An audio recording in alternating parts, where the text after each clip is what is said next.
2-3 लोगों की इजाज़त लेनी है आपसे, मेरे पास काफ़ी इकट्ठे हो गए हैं आप।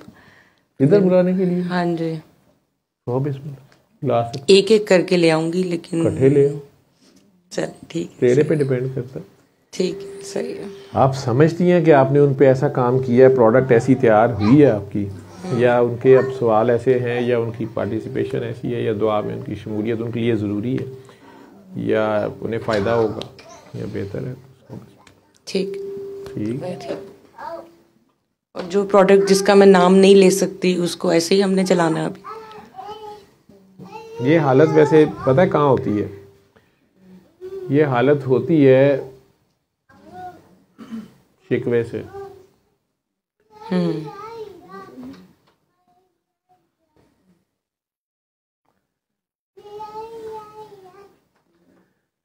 हम लोग ये दुआ जैसे जो रूह तलाश में होती है, बेचैन होती है, उसको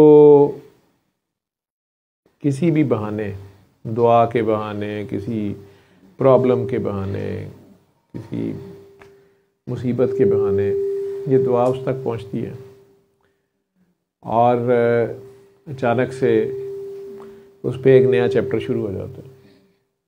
ठीक, अब ये चैप्टर जब शुरू होता है तो सुकून भी मिलता है, मज़ा भी आता है और लगता है कि this is out of the world experience. अब ये यंग जनरेशन जो है, इनमें यंग में भी ओल्ड में भी सारे ही, लेकिन यंग में ज़्यादा मैंने देखा। अब ये बड़ी तेज़ी से करीब आते हैं क्योंकि ये लोग जो हैं इन्हें पिछली जनरेशन इस मुल्क में पर्टिकुलर पिछले 50-60 साल मुनाफकत का दौर दौरा है बहुत ज़्यादा।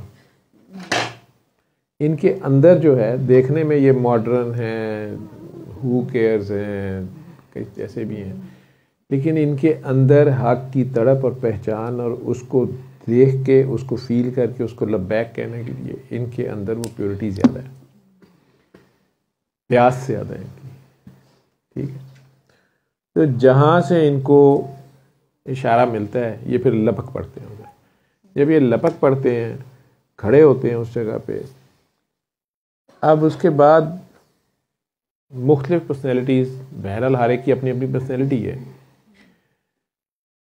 हाँ, कुछ बहुत तेज़ी से करीब आते हैं, कुछ बहुत फूंक फूंक के कदम रखते हैं, कुछ बहुत साल ले लेते हैं करीब आने या एक अगला कदम लेने में, कुछ मिल तो जाते हैं, लड़ाई झगड़ा वहीं पे उन्होंने रखा होता है, फड्डा उनका वहीं चल रहा होता है कि वो, लेकिन पहले दिन वो जो मेरी मर्जी है, वो जो मैं कह रहा हूँ, वो ऐसे भी होते हैं। कुछ ये कैफियत वाले जो ऑलरेडी पीछे से काम खराब होके आए होते हैं, हमने ना किसी को नहीं करनी होती, हमने उसको, उस बंदे के पास चांस ऑलरेडी नहीं होता या एक चांस होता, हमने उसको प्यार से बताना होता कि बेटा ये ऐसे, इसको ऐसे कर लो।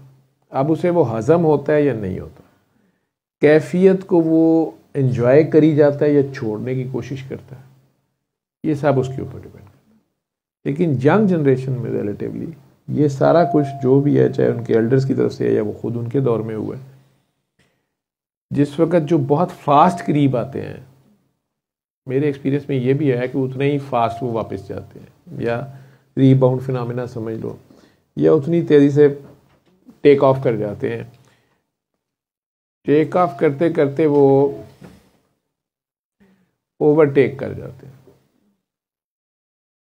इमाम को ओवरटेक नहीं करना होता या इंजन को ओवरटेक नहीं करना होता। ठीक है, तो यूजुअली जब ये चीज़ देखी जाती है तो हम यूजुअली इनको अपने से दूर करते हैं, इन्हें स्लो करने की कोशिश करते हैं, इन्हें थोड़ा दुनियादारी की तरफ लाने की कोशिश करते हैं कि यार आराम से, कुछ नहीं हो गया, सब कुछ बैठ। अब इन्हें ये लगता है कि मैं तो पहले दिन तो मैं बहुत करीब आ गया था, आज ये मेरी फलां बात क्यों नहीं मानी गई। होते शदीद प्यार करने वाले लोग हैं। ये अजीब बात है कि शदीद प्यार और शदीद नफरत एक ही सिक्के के दो रुख हैं, उसने रखा है ऐसे।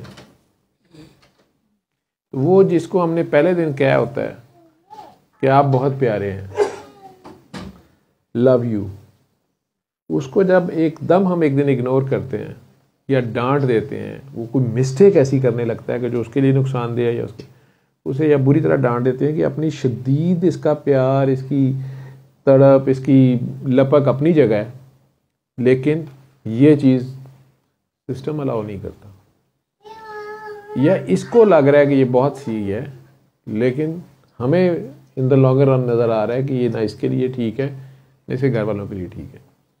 हमने उसे मना कर देना होता। अब उसको अपनी उस तड़प फड़क में अगर वो उसको एक्सेप्ट कर जाता है, ये इसने बहुत आजकल के बच्चों के सोशल मीडिया के हिसाब से, जिस तरह की वो बच्ची दुआएं करा रही थी, इसने उसे अचानक कह दिया अपने पेज रिमूव करो, और कह दी 4000 फॉलोअर थे। इसने एक और को भी कहा, उसके बहुत ज़्यादा फॉलोअर्स थे, इसने बस उन्हें कहा करे रिमूव, उसने भी कर दिया। होता ये भी एक छोटा सा टेस्ट है, लेकिन इसने तीसरे को नहीं कहा। उन दोनों को पता था ये तीसरा भी इसके साथ अटैच है। अब वो इंतजार कर रहे हैं, इसको कहते हैं कि नहीं कहते, इसको नहीं कह रहे। तो अब या तो इस बात पे फोकस रहे कि नहीं ठीक है, हमें कहा गया ना, मुझे कहा गया ना, मुझे रोका गया ना, ठीक है तो कोई बात होगी, ठीक है मुझे कहा गया, और इसको नहीं कहा जा रहा, ये भी अगले की मर्जी होगी, नहीं कह रहा। लेकिन होता नहीं है ऐसे। जैसे मेरे क्लिनिक पे अब एक नया काम काके काकी ने पकड़ा था, अपॉइंटमेंट ले लेना। अब अपॉइंटमेंट तो मेरे रिसेप्शनिस्ट दे देनी, उसको नहीं पता पेशेंट्स हैं। अपॉइंटमेंट लेके अंदर आना है, साथ केक उठाया हुआ है, साथ पूरी फैमिली, वो जी केक कटन आए हैं। चलो जी, अब आपने टाइम लिया है, डॉक्टर साहब हैं या तोइफ हैं, पैसे तो सारों ने भरे हैं, उन्होंने टाइम तो लेना है अपना। अब वहाँ केक काटने आ गए। अब केक के साथ फलां के साथ तस्वीरें भी खिंचवाई थी, अब मेरे साथ भी तस्वीर खिंचवाएं। फलां का तो केक खाया था, ये भी खाए, मैं कितने केक खावा, ठीक है। अगर मैंने कह दिया कि यार ये तुम बस ये कट गया है, अब जाओ, मेरे बाकी पेशेंट बैठे हुए हैं, या कई लोग उसमें माइंड कर जाते हैं। एक ही बहन का केक खा लिया है, दूसरी का अगली बार नहीं खाया, उसको वो सब याद है, उससे गिला पैदा हो जाएगा। गिला पैदा होएगा तो गैप आएगा, गैप आएगा तो अब ये अंदर हो रहा है, जंग हो रही है ना। गिला और है किसी बात का, वो तो हमने कहना नहीं कि ऐसे किया है।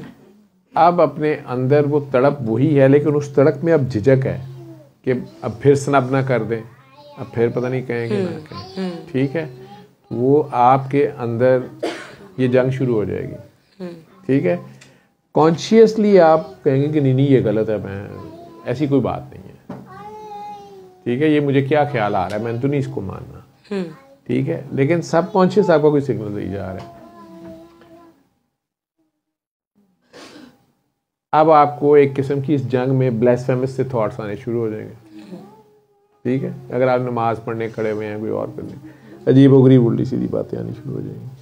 ये उसी सिस्टम में दुआ पहले आप अच्छी भले करा रहे थे, जैसे ये बच्ची करा रही थी दुआ, अब उसको कह दिया डिलीट कर दो पेज, उसने कर दिया। अब उसे इंडिविजुअली एक एक बंदे को दुआ करानी पड़ रही है। उसको इज्तिमाई दुआ का एक पेज पे एक मैसेज दिया, बात कराई, निकल गए। वो 3-4 हज़ार बंदे ने 24 घंटे में देख लिया, बस ठीक है जी, सबको मैसेज चला गया। अब उसे इंडिविजुअल को करानी पड़ रही है, हो सकता है चिढ़ जाए, उसे एकदम गुस्सा चढ़ेगी, ये क्या हरकत, ये क्या बात हुई, अकल के हिसाब से तो बड़ी फजूल बात है, ठीक। लेकिन यही उसका टेस्ट है कि वो ये सोचे कि यार टीचर ने कहा है ना, आपी जी ने कहा है ना, तो बस कह दिए। आपी जी ने कहा था दुआएं कराओ, पेज बनाओ, आपी जी ने कहा पेज खत्म कर दो, तो फिर कोई हिकमत सीखेगा ये बंदा। और तो जो तोहन व करहन मान तो लेगा, लेकिन बीच में ये खिचड़ी पकती रहेगी कि उसको नहीं कहा, उसका देखा चल रहा है, उसके पेज पे तो खुद कमेंट किया हुआ जाके, ये फंस जाएगा। बहरहाल अगर तलब सच्ची होगी तो इसमें से निकल आएंगे। लेकिन ऐसे लोग जो साइकोलॉजिकली बहुत जज्बाती होते हैं, या जिनका रिएक्शन बहुत स्ट्रांग होता है किसी भी अनवांटेड सिचुएशन पे, होते ख़तरनाक हैं, अपने लिए भी, अपने आप को भी नुकसान दे लेते हैं। किसी मेजर कॉज में भी वो जज्बाती लोग हैं, शदीद प्यार करने वाले होते हैं, लेकिन काम करना मुश्किल कर देते हैं, क्योंकि ये जो जेलसी फैक्टर है, या कंपटीशन फैक्टर है, या पोजेशन फैक्टर है, ये तीनों चीज़ें फ्लॉज होती हैं। ये आपके अंदर की जंग होती है, खुद ही लड़नी होती है। आप दोनों को तो बड़ा अच्छा गाइड होना चाहिए। वो अपने फील्ड में ठीक ठाक मास्टर हैं, बात को समझते हैं। आपने धक्के बड़े खाए इस दस्त की स्याही में, तो आप काफ़ी फील है। अब आपके पास बड़ा क्लियर विजन होना चाहिए, और आपको प्यार से बैठ के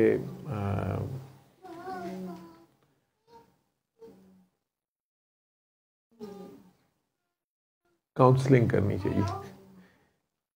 मैं फ्रैंकली स्पीकिंग, नजमा लोग जेलम से आए, इसकी अम्मी भी आके बैठी हुई हैं, सैयद लोग हैं ये। डॉक्टर नजमा के भाई इंग्लैंड होते थे, अब आ गए इधर, आके इधर अभी तक सेटल नहीं हुआ। यहाँ आया भी है पिछले 1-2 हफ्ता पहले, लेकिन कल उसने मुझे फ़ोन किया, मेरी तबीयत बहुत ख़राब है। मैंने उसे कुछ कहा ऐसे कर लो, उसका दोबारा फ़ोन आया, जी मेरी तबीयत नहीं ठीक हो रही। मैंने कहा नजमा से को आपको दुआ कर। उसके बाद उसकी कुछ 100 कॉल्स आई हुई हैं रात 12 बजे तक शायद, मैंने नहीं अटेंड की। जिसकी आप बात कर रही हैं काकी की, इसकी कल रात 4 बजे शायद या 3 बजे एक मैसेज आता, मैंने इसे खुद फ़ोन कर लिया, ठीक है। हालांकि मेरी जो हालत थी उस वक़्त मैं जानता हूँ, इंतहाई थका हुआ था, क्लिनिक से घर ही पहुँचा था, और उसका मैसेज आते साथ, बल्कि मैं अभी वॉशरूम में चेंज कर रहा था, हैंड फ्री लगी हुई थी, मैंने वो चेंज करते हुए उससे बात करनी शुरू कर दी, ठीक है। वो थोड़ी संभली, उसके बाद फिर वहीं पे आ गई।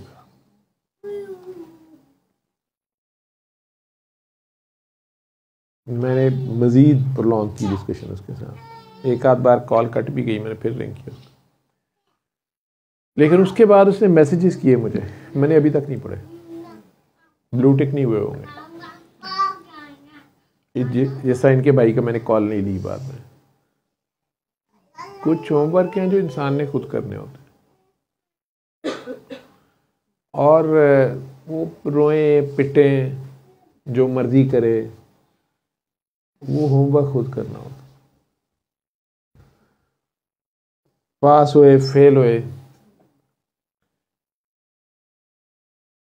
अभी तक एक काका जी थे साहिवाल के, मेरे पास उनकी गिनती की 2 मुलाकातें थी। पहले उनकी हमशीरा आना शुरू हुई,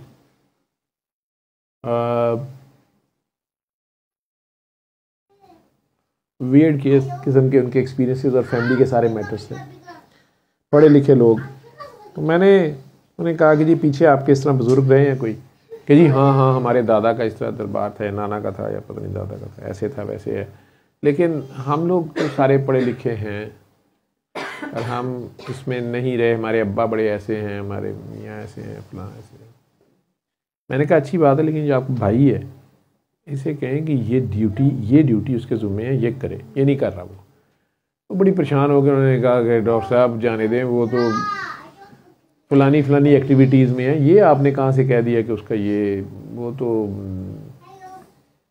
ये करता है वो करता है। मैंने कहा उसे कहो कि वो उल्टा हो के खड़ा हो जाए, ये ड्यूटी उसको करनी है, बाकी आप इस बात को छोड़ दें। उन्हें मेरे पे इतना पता नहीं किस रेफरेंस से वो आई थी, मैं रेफरेंस नहीं कोट कर सकता, मुझे तो वो हैरानी हुई। और उस बंदी को मैंने कहा जिस रेफरेंस से वो आई थी, मैंने उसे कहा, मैंने कहा यार ये क्या है केस? तो उसने मैं सिंपली कह दिया, उसने कहा सर मुझे इसके भाईशाही का केस नहीं पता था, मैंने आपकी तरफ भेज दिया, और मुझे ये लग रहा था कि मुझे नहीं कुछ बातें पता, वो आपसे पता चल जाएंगी तो शायद कर लें उन्हें रेक्टिफाई। वो बंदी में छोड़ छाड़ के पता नहीं कहाँ फिरती रही। फिर बल्कि एक पीर साहब ने या रूहानी शख्सियत ने उन्हें कहा कि तुम उसके दुआ सेशन में जाओ, वहाँ बैठ के मेरी बात कराना, मैं बाबा ही से मिला हुआ हूँ, तो मैं ना इसको बाबे की बात सुनाऊंगा, उसके बाद इसकी जो औकात है ना वहीं पे तुम्हें समझ आ जाएगी। वो साहब भी फ़ोन पे मेरे से लगे रहे बातें टाके बंगाले की, मैं भी टाके बंगाले की करता रहा। आखिर में उन्होंने एक कोई क्वेश्चन थ्रो किया तो मैंने हंस के उन्हें कोई जवाब दिया, फ़ोन बंद कर दिया। इन्होंने खुद ही मुझे कहा कि मैंने उन्हें बाद में फ़ोन किया कि आपने तो मुझे ये कहा था, मुझे कुछ पता नहीं था, तो आपने ये बात क्यों नहीं की, फ़लाँ बात क्यों नहीं की। तो उन्होंने कहा कि तुमने देखा मैं बाबे की बात थोड़ी सी सुना के चुप कर गया, तो वो इस चक्कर में 2 घंटे मेरे से फ़ोन पे बातें करता रहा कि मुझे मेरे बाबे की बात सुनाए, तो मैंने वो जान के नहीं सुनाई ताकि ये और तड़पे, तो फिर मैं पता नहीं इसको सुनाऊंगा या क्या करूँगा। वो इनको हज़म नहीं हुई। इन्होंने उनसे अपना केस डिस्कस कर रही थी, उसके मामले में जो भी उन्होंने कहा वो भी इन्हें हज़म नहीं हुआ।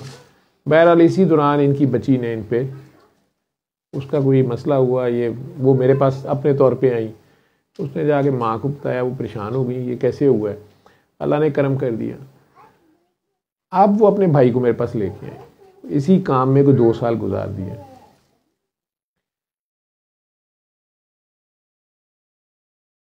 भाई मेरे पास आया तो उन्होंने मुझे को बात कही कि इसकी जुम्मे ये चीज़ें हैं, इसे कहें वो करे। मैंने उसे तो जो कहना ही कहना था, लेकिन उनके भाई फिर अलहदा से मेरे पास आए। मैंने उस बंदे को बताया, मैं कहा बेटे ये काम तुम कर लो। उसने कहा मैं आपके पास सिर्फ इसलिए आया हूँ कि आपने उस दिन मुझे इनडायरेक्ट जो बात कही थी, क्या वो मैं पूछ सकता हूँ, क्या मुझे डायरेक्ट कह दे।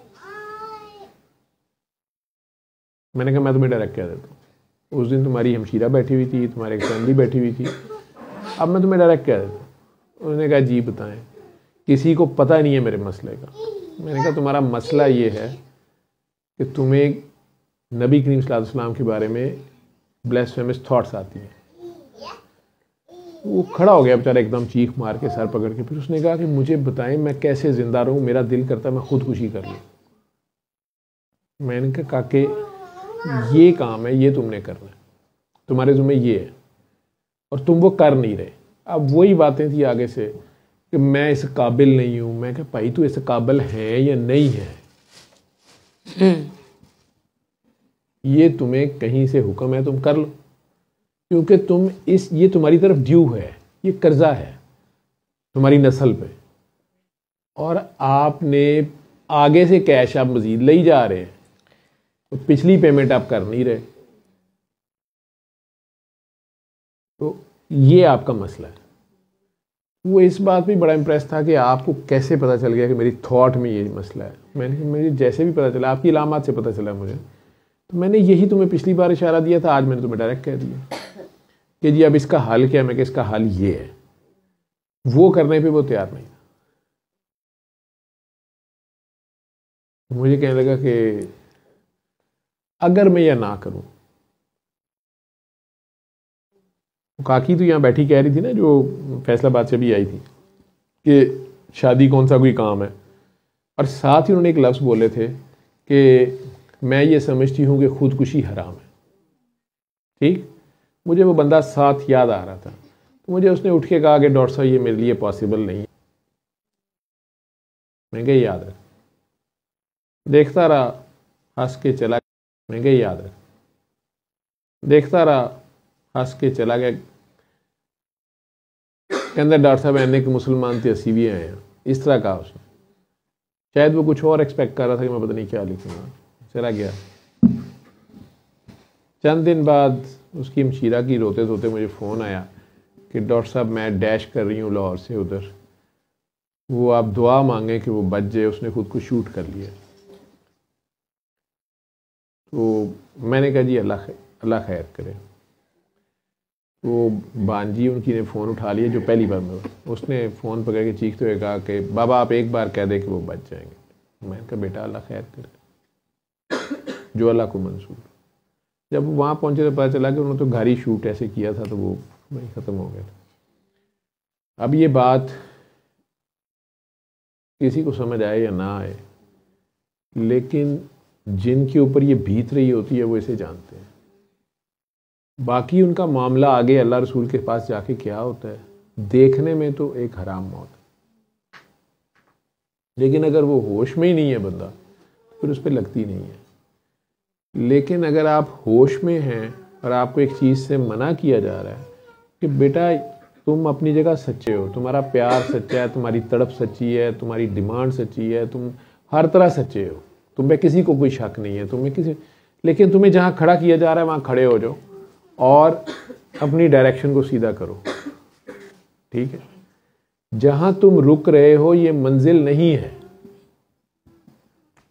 अब आपको वो मंजिल बड़ी अच्छी लगती है, आप कहें नहीं जी मुझे आगे भेज रहे हैं, अपने से दूर कर रहे हैं, फिर आपकी पहचान में अभी कमी है। आपका अंदर सिग्नल दे रहा होता है कि नहीं ये बात ठीक है, आपका नफ्स कह रहा होता है कि नहीं ये क्या बात हुई, फलां को क्यों नहीं कहा, फलां को क्यों नहीं कहा। ये जंग जब आगे बढ़ती है तो वो शदीद मोहब्बत शदीद नफरत में बदलती है। मेरे साथ मियां मोहम्मद बख्श का ही शेर है ना, बड़ा मशहूर। मैं ये इन शोरा हज़रात से माफ़ी मांगता हूँ, मुझे कलाम उनकी बात जो है, जो उसमें पॉइंट होता है वो तो मैं एंजॉय करता रहता हूँ, लेकिन शायरी की टांग बाजू तोड़ देता हूँ, काफ़ी रदीफ आगे पीछे पता नहीं क्या और मिसरे कहीं के कहीं कर देता हूँ। तो बहरहाल उनकी है ना कि जिन्ना बिना एक पल नहीं सी लंघदा, वो शक्लां भी याद न रहियां। याद है कलाम ये कुछ इस तरह करके है कि नहीं, वो कहने का मकसद ये है कि वो बड़े बड़े संगत के दावे थे लेकिन शक्लें याद नहीं रही, जो कहते थे कभी बिछड़ेंगे नहीं, विथ भी नहीं सी बिचू, बाल नहीं गुजर सकता था, वो पता नहीं किधर चले गए। तो इश्क में दावे हराम है। मैं इस मैसेज पे प्रोग्राम आज ऑफ कर देता हूँ, ख़त्म करता हूँ कि इश्क में दावा हराम है और इश्क में शिकवा भी हराम है, क्योंकि माशूक बेऐब है। उससे शिकवा गिला ये रखना कि वो मेरे से कम या उससे ज़्यादा प्यार करता है, उसको ये दे दिया और मुझे ये नहीं दिया, ये मौत, शहादत नहीं, ये मौत है। उससे शिकवा गिला ये रखना कि वो मेरे करीब नहीं है और उसके करीब है, या सिर्फ मेरा क्यों नहीं है। ठीक है, इश्क में रकीब नहीं होता, प्यार मोहब्बत में होता है, इश्क में रकीब नहीं होता, क्योंकि माशूक बेऐब है। ठीक,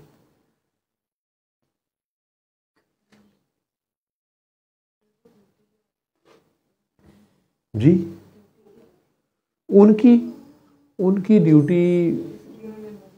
ड्यूटी उनके दादा की तरफ से रूहानियत ही की ड्यूटी थी। वो ड्यूटी जब आप करते हैं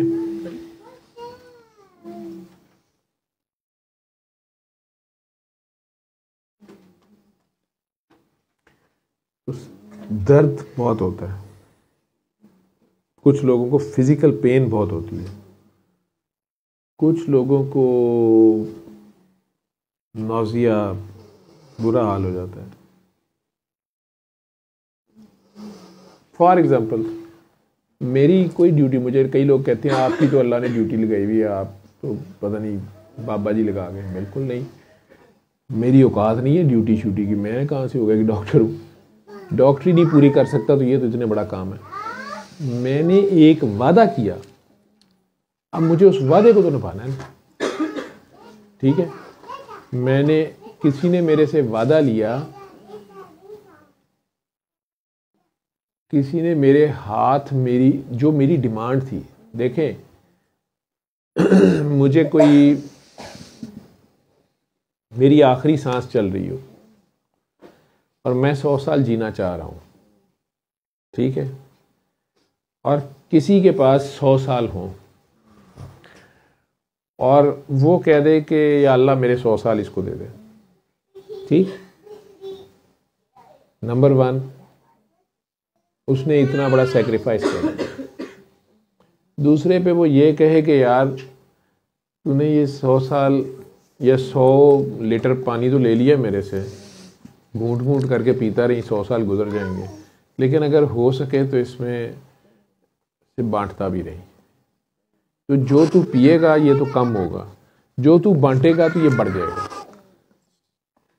ठीक है, जब मैं ये वादा कर बैठूं कि हाँ ये तो मैं कर लूंगा। अब जब मैंने शुरू किया तो मुझे पता चला कि यार मैंने तो 100 मांगे थे, ये तो 1000 पे जा रही है बात, और मेरा तो 100 के बाद रहने का नहीं है। और ऊपर से मुझे पहले साल में पता चल गया कि यार वो जो मैं जा रहा था ना वही ठीक था। ये कितने फंस गया, तो निरी दर्द दी दर्द। और मैं ये, लेकिन अब मैं वादा कर चुका, मैंने वादा किया, अगले ने मुझे माल दे दिया उधार पे, एक वादे पे, कीमत तो ली नहीं उसने, मैं देता हूं नहीं देता हूं वो तो निकल गया। ठीक, अब या तो मैं वादा खिलाफी करूं तो अपनी नजरों में गिरता हूं। मैं किसी अल्लाह की, किसी नबी की, किसी वली की, किसी बाबे की ड्यूटी नहीं कर रहा। मैं गुनाहगार आदमी हूं, मैं अपने नफ्स की पूजा ही कर रहा हूं, मैं अपनी नज़र में नहीं गिर सकता। मैंने एक वादा किया, वो निभाने की कोशिश की। उसमें अब मुझे चाहे दुनिया के बाबे इकट्ठे होकर एक साइड पे करें कि यार तू कितों विच आ गया, तू तो बाबा ही नहीं गा, मेरा शजरा निकाल के ले आए कि यार तेरे ते अगे पीछे कोई बाबा नहीं गा। ठीक, मैं 1000 बार पिटता हूँ, मैंने कब कहा मैं बाबा हूँ। मुझे तो वो ये पकड़ा गया एक चीज़ के बांट, तो मैं बांट रहा हूँ। ठीक है, मेरा तो क्लेम ही नहीं है कि ये मेरी कमाई है। हाँ, लेकिन एक ड्यूटी इस सेंस में है कि मैंने वादा किया है। मैं वो एक कतरा पी बैठा हूं जिससे मुझे 100 साल तो मिल गए हैं, लेकिन मैंने ये भी वादा किया था कि ये जो कतरे हैं बांटूंगा, मैं वो बांटने बैठा हूं। अब इसमें से मैं किस दर्द से गुजर रहा हूँ, किस तकलीफ से गुजर रहा हूँ, मुझे अब पता चला है कि जी ये वादा तो और ही बात थी, ये तो बड़ा मुश्किल काम है। क्या ये मैं उस वक्त सोचता हूँ, मैं उस वक्त उसी वक्त उसे कहता कि भाजी कोई वादा शादा नहीं गा, मैनू मरा नहीं दियो। कहने को तो वो भी खुदकुशी थी। एक बंदे को दवाई मिल रही है, उसकी सांसें बढ़ सकती हैं, वो नहीं ले रहा, लेकिन अल्लाह तो अकल बैठा रहता, देखी जाएगी। जिस तरह वो काकी जी प्रोफेसर कह रही थी कि मुर्शद ज़रूरी होता है या कोई ज़रूरी है गाइड या कोई, इसी तरह ये भी कह सकते हैं आपके क्या इलाज कराना ज़रूरी है। जब अल्लाह ने ही शिफा देनी है, ठीक है, वसीलों के पीछे क्यों जाएं, डॉक्टरी, मेडिसिन, एलोपैथी, होम्योपैथी, हम मुसब्बुल असबाब पे क्यों ना रहें, खुद ही अल्लाह पैदा कर देगा कुछ। ठीक है, बैठे रहे फिर, लेकिन बैठा भी नहीं जाता। ठीक है, वो वादा कर बैठा, मैं तो वो निभा रहा हूं। तो ड्यूटी उनकी यही थी, दर्द की ड्यूटी थी, दर्द बांटने की, दर्द समेटने की, दर्द आशनाई की ड्यूटी थी उनके नाना की तरफ से, दादा की तरफ से। मुझे अब इस वक्त को ये नहीं याद, वो उस ड्यूटी से भागता था। ठीक है, वो एक बंदे को वो देता था, विरासत में तो ले लिया हुआ था सारा कुछ। ठीक है, उससे जो जाती फायदे वो तो हो रहे थे, लेकिन अब जब उसे बांटने की बारी आती थी तो बदले में दर्द मिलता था। किसी सरदर्द वाले को वो बताता था ये कर लो, तो अगले का सरदर्द ठीक हो जाता था, इसको शुरू होता था, चाहे थोड़ी देर रहता था। 4 बंदों में बैठता था, वो कहती तबीयत खराब हो जाती है पब्लिक में जाके, वहां से मौत पड़ती थी कि मैं क्या करूं, लेकिन ड्यूटी तो ड्यूटी थी, करनी थी, वो नहीं करता। उससे बचने के लिए वो नशा करता था, या नशा या दवाई डॉक्टरों की या कुछ के, ये जी साइकी की बीमारी है। तो नशा अगर दवाइयाँ लेता था तो उससे वो, क्योंकि वो ड्यूटी ना करने पे भी उसको तकलीफ होती थी, क्योंकि उसमें से बेनिफिट लेना नहीं छोड़ता था, और वो ऑटो पे आ भी रहा था, वो पिछली नस्ल उसमें से फ़ायदा उठा भी चुकी थी, लेकिन पेमेंट के वक्त वो चीज़ देते हुए तकलीफ हो रही थी, क्योंकि मांगी थी बादशाहत, इलाके की चौधराहट मिल गई। अब चौधरी बन के भी अवाम की खिदमत करनी थी ना। अवाम की अगर आप खुलूस दियत से खिदमत करें तो ये अडियाला पहुँचा देती है। कितने बंदे अडियाला जाते हैं, सारों की तबीयत ख़राब होके कोई पिम्स लेट जाता है आके, कोई डील करता है, कोई निकल जाता है। पागल तो एक अद्धा ही निकलता है ना, ठीक है। ये मसला था। जहाँ ड्यूटी की बात आती थी वहाँ से वो भागता था, करता था तो उसको लगता था मत, उसे वो ज़्यादा तकलीफ दे लगती थी। मैंने उसे अपनी एग्जांपल दी, मैंने यार कुछ नहीं होता तो कर। वो फिर वही बातें वो जी तुसी बड़े पहुँचे हो, तुसी ये हो, तुसी हो। लेकिन जिस वक्त आप एक बार स्कूल से भाग जाते हैं, आपको बंक करने की आदत पड़ती है, ठीक है, आपको शैतान या नफ्स सहारे दे देता है कि तू पी ते छड़ परे, तो फिर आप उधर को ज़्यादा इजी वे की तरफ ज़्यादा जाते हैं। लेकिन हकीकत आपके सामने नाचती है। अब आपको जब तौबा, अल्लाह, रसूल याद आता है तो आप अल्लाह नबी के यार को तो ठुडा मार रहे हैं। आपको वो बात जब बनती नहीं है तो वो ब्लेसफेमियाँ आती, ठीक है। तो ज़ाहिरियत का वो कच्ची, वो सूखी इबादत ओवरडोज होता है, तो वो हाल उसका ये हो रहा होता है। कहने मैं तो पीनी है, तो पी पी के ज़्यादा पी ले तो वॉमिटिंग नहीं शुरू हो जाती, चक्कर आने शुरू हो जाते हैं, सड़क पे ही पड़ा होता है कहीं। फ़ायदा पहले ही उन्हीं पी जिन्हीं बर्दाश्त हो, ठीक है। वो इस आपको पूछना नहीं चाहिए था, ये साइड आपकी, वो आप उधर है नहीं, चुप करके दुआ कराओ। अभी तक मेरे पास 2 या 3, मैं अगर एक काकी ने अपने आप को मतलब इंजेक्ट कर लिया था, ये इसने अपने आप को शूट किया। एक काकी और थी, मुझे मैं कल भी सोच रहा था कि एक और कौन था, कि 3 केसेस आए जिन पे मुझे भी बड़ा अफसोस भी हुआ। या एक होता है कि इसको कैसे किस तरह, लेकिन आप यू कांट स्टॉप इट। वो बाबा जी कहते थे होनी होनी और रुकदी नहीं, होनी को नहीं कोई रोक सकता। वो आप वार्न कर सकते हैं, बता सकते हैं, खोल के भी। मुझे अल्लाह ने ये दिखाया कि तू खोल के भी समझा दे, तेरी ऐसी की तैसी, ठीक है। वो जिस लॉज नहीं बदलता, वो अपने कानून नहीं बदलता किसी के साथ। काकी जी को मैं जवाब दे रहा था, वो जिस बात का, जिस केस का आप लोगों को नहीं पता, लेकिन मैंने एक एग्जांपल इनके भाई की दी। कुछ और लोग हैं जो मेरे इंतहाई करीब हैं या इंतहाई करीब रहे हैं, ठीक है। वो इस लेवल पे होते हैं कि वो लोगों को कह रहे होते हैं कि आपने डॉक्टर साहब को फ़ोन क्यों किया था, रात को आपने सर को डिस्टर्ब कर दिया, आपने मैसेज कर देना था सर को, सर ना भी पढ़ते अब काम हो जाना। एक बंदा ये कह रहा है अपने एक्सपीरियंस की बेसिस पे। फिर ऐसे लोग भी रहे जिन्होंने लोगों को कहा कि आपको ये दुआ सेशन में आने की तुम आपसे सीढ़ियाँ नहीं चढ़ी जाती हैं, आपसे चला नहीं जाता, आप वॉकर के साथ यहाँ पहुँचे हैं, व्हील चेयर आपकी उठा के कोई लाया है। आपका जो मसला था, आपने घर बैठे दुआ मांगनी थी, आपका काम हो जाता। तो आप ये करके देख लें, सर के मैसेज को मान लें बात को।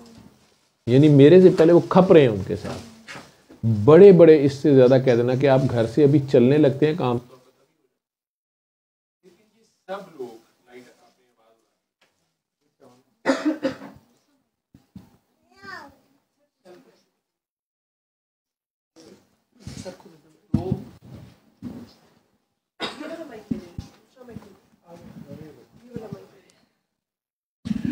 या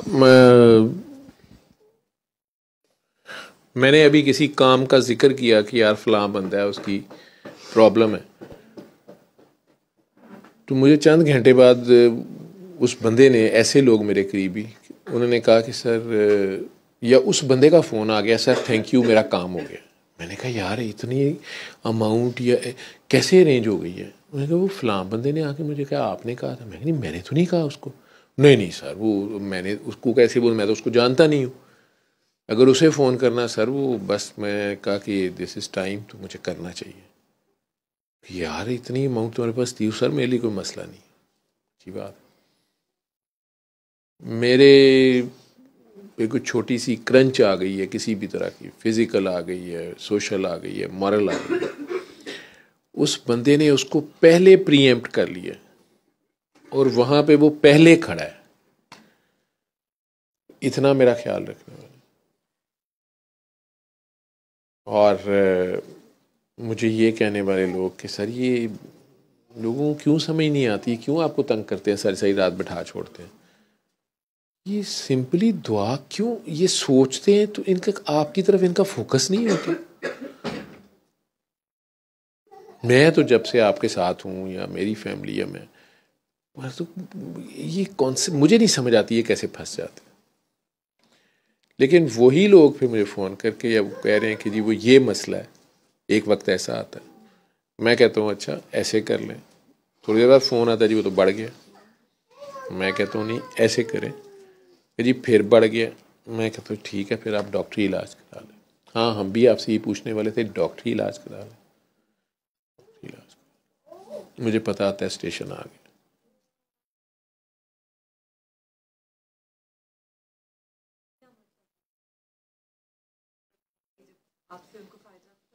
फायदे की मेरे से, मैं तो फायदा देता ही नहीं किसी को,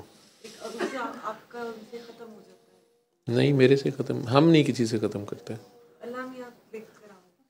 कहीं गिला आ जाता है, कहीं शिकवा आ जाता है, कहीं शिकायत आ जाती है। मैंने मोटे मोटे असूल बोले हैं, ठीक है, कहीं दावा हो जाता है।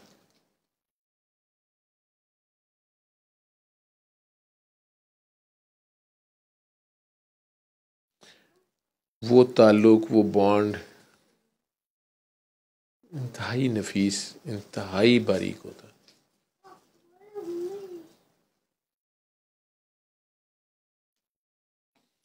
वो जो कहते हैं कि मैंने अपने फ़ोन में आपकी हर एंगल से पिक्चर रखी हुई है,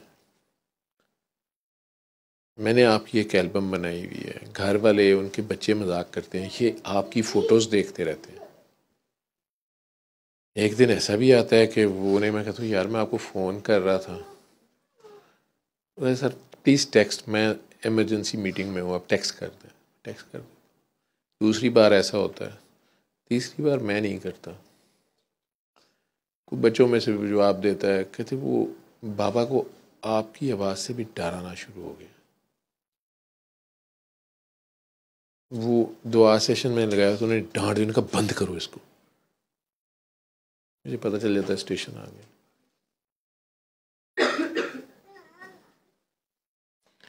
एक तो वो होते हैं ना जिन्हें मैं अचानक थप्पड़ मार देता हूँ, गाली निकाल देता हूँ, डांट देता हूँ, उठो इधर से, उधर बैठो, उधर जाओ। उनमें से कुछ मानते हैं, कुछ नहीं मानते हैं, कुछ और रोना पिटना डाल देते हैं, ये और होते हैं। कुछ होते हैं जो अचानक थक जाते हैं या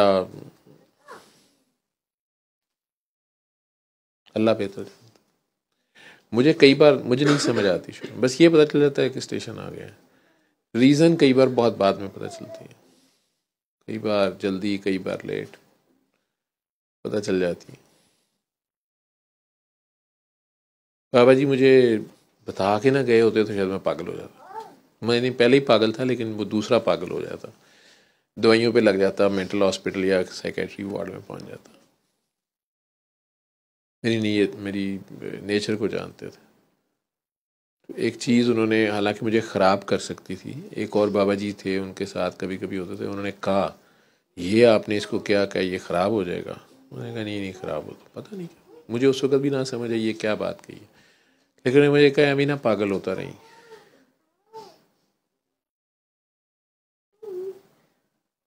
तूने मेरी तरह ही काम करना है, एवं ना अपना गिरेबान फाड़ता रही या गिरेबान पकड़ता रही। जल्द या बदेर तुझे समझ आ जाया करेगी, तुझे दिखा दिया जाएगा दूर जाने वाला दूर क्यों गया। मुझे उस वक्त ये भी नहीं पता चला था दूर कौन गया था या कौन जा रहा था या कौन नहीं जा रहा था, लेकिन जब लोग दूर जाना शुरू हुए, किसी का आज पता चला, किसी का साल बाद पता चला, किसी का 6 साल बाद पता चला, किसी ने 10 साल बाद मान लिया, किसी ने मैसेज भेजा किसी रिलेटिव के हाथ, किसी दोस्त के हाथ, उन्हें कहना मैं बहुत बड़ी गलती कर बैठी हूँ या कर बैठा हूँ, लेकिन अब मैं उन्हें फेस नहीं कर सकती, ये कर सकता। उन्हें कहना मुझे माफ़ कर दें,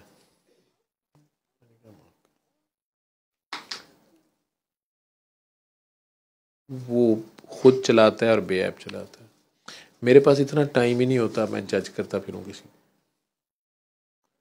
हाँ, मेरा 24 घंटे अपने गिरेबान पे हाथ ज़रूर होता है। बाबा जी ने जितना मुझे कहा था मैं उससे ज़्यादा करने की कोशिश तो नहीं कर रहा। जो मुझे कहा था मैं उससे कम बात तो नहीं बताई।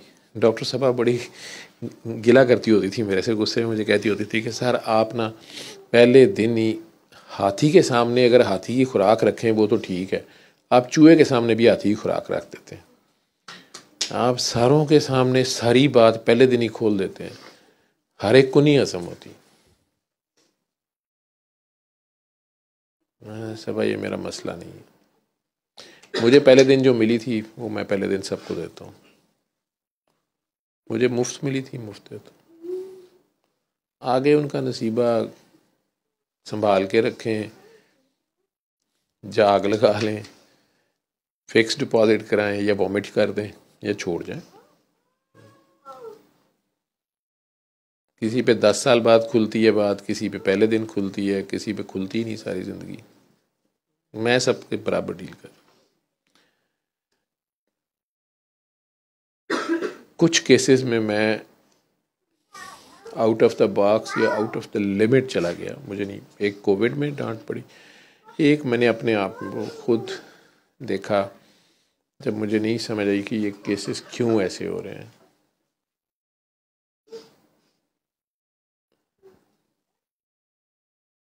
बात बड़ी है, मेरे मुंह से जचती नहीं है, लेकिन जिनकी शान है उनकी तो बयान करनी बनती है। मुझे बुला के समझा दिया गया, मैं देन नहीं दे सकता उनको। मैं बहुत डरता डरता गया था।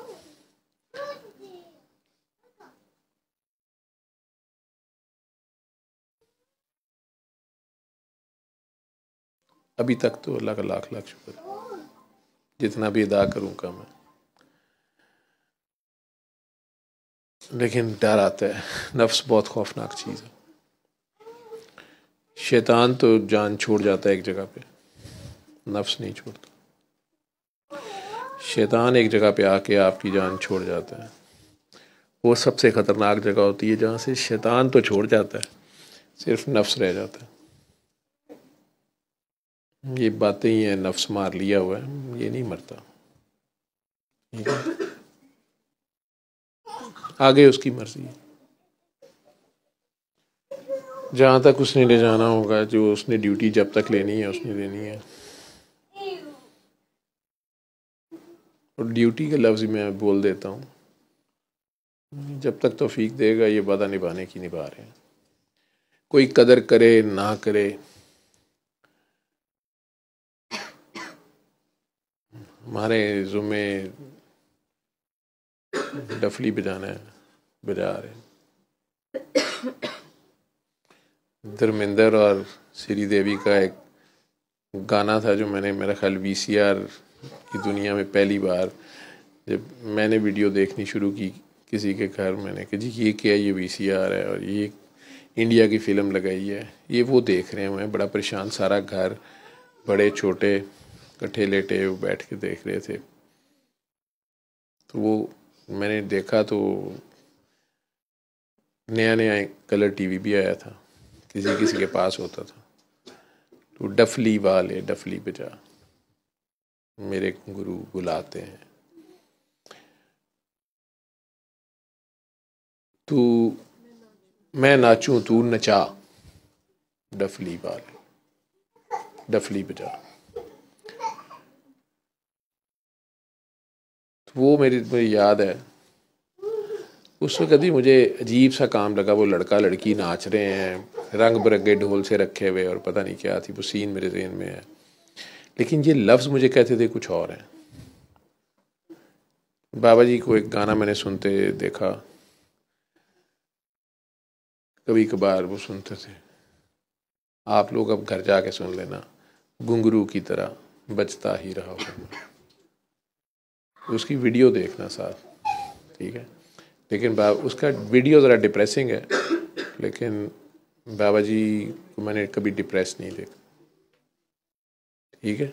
सल्ले अला सल्ले अला सल्ले अला सल्ले अला सल्ले अला शफीना सल्ले अला